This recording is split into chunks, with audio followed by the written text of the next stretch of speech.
2020 онд гаргасан иргэдийг 35 хоног тусгаарлан ажиглах шийдвэрт захиргааны хэрэг үүсгэжээ.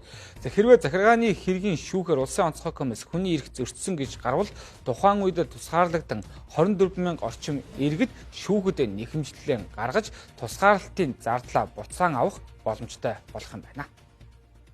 Арга гэрт нь асуудал гарна. Хин нэг нь гэр бүлийнх нь хүн өвдөх, эсвэл тусгаарлалт нь тэр хүн өвдөг ч гэдэг юм уу те. Яг энэс улбаалтай ингэж бие биетэйгээ уулзаж чадаагүй хүмүүс маш их байгаа. Сарнахлын үед бол эмнэлгийн тусламж үйлчилгээг бол үн төлбөргүй авна гэсэн хуулийн зохицуулт бол байгаа. 12 дугаар зүйл дээр нь. Гэтэл өнгөрсөн 2021 оны 1 сард эрүүл мэндийн сайдын тушаалаар коронавирусын шинжилгээг бол иргэдээс төлбөртэй авах юм журам бол батлагдсан байна. Тэгэхээр энэ журам нь өөрөө хуультай нийцэхгүй. Цар тахлын үед гадаадаас ирсэн иргэдийн хамгийн удаан хугацаанд буюу 35 хоног тусгаарласан улс бол Монгол. Энэ олон өдөр тусгаарлах шалтгаан шинжилгээ ухааны үндэслэлч байхгүй байсан юм а. Өдрийн хэмжээгээр гадаадаас ирэх иргэдийн зардал өссөрөөс нь сагуугийн хувьд ч хүндрэл учруулсан. Зөвхөн тусгаарлагдах зардлыг тооцоод үзэхэд 4 амбалтын өрх нийтдээ 5.6 сая төгрөг зарцуулжээ. За ингэж өндөр зардалтайгаар тусгаарласан ч иргэдийнхээ эрхийг хамгийн их зөрчүүлсэн нь манай улс юм. Төрийн байгууллага албан тушаалтан болвол шийдвэр үйл ажиллагаагаа хуульд нийцүүлж аавна. Шаардлагатай тохиолдолд хууль заасан журмаас өөр журмаар шийдвэр гаргах болвол тэр нь өөрөө хуулиар зөвшөөрөгдсөн байх хэрэгтэй болж байгаа.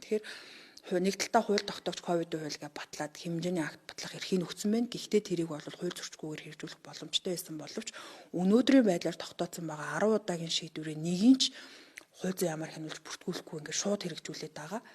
Ийм алдаагаа дахин давтаад байгаа. Энийгээ бас хүний эрхийн үндэсний комисс ингээд тогтоогоод хүлийн зөвшөөрж биелүүлэхгүй байгаа учраас шүүхтэр асуудал очоо хэрэг үүсчихэд байгаа. Улсын онцгой комисс гадаадаас ирсэн иргэдэд тусгаарлахдаа 13. Халдашгүй чөлөөтэй байх хэрэгтэй. Хуульд заасан үндэслэл журмаас гадуур дур мэдэн хэнийг ч нэгжих, баривчлах, хорих, мөрдөн мөшгөх, эрх чөлөөг нь хязгаарлахыг хориглоно. Онцгойлон дайны байдал зарласан тохиолдолд үндсэн хууль, бусад хуульд заасан хүний эрх чөлөөг гагцгүй хуулиар хязгаарлаж болно. 4.2. Захиргааны үйл ажиллагаанд дараах тусгай зарчмыг баримтлана. Цар тахлын хуулийн 11.1 цар тахлаас урьдчилан сэргийлэх, тэмцэх талаар эрх бүхий байгуулах, албан тушаалтнаас гаргах шийдвэр, арга хэмжээ нь Монгол улсын үндсэн хуулиар хамгаалсан иргэний үндсэн эрх чөлөөг хязгаарлах тохиолдолд дараах шаардлагыг нийгмөр хангана. 11.1 хуульд заасан үндэслэл журмын дагуу гарсан байна.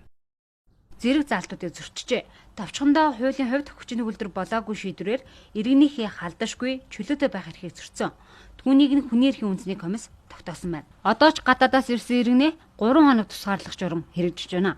Улсын онцгой комиссийн гаргасан шийдвэрийн хүрээнд шүүх ямар шийдвэр гаргахыг бид иргэн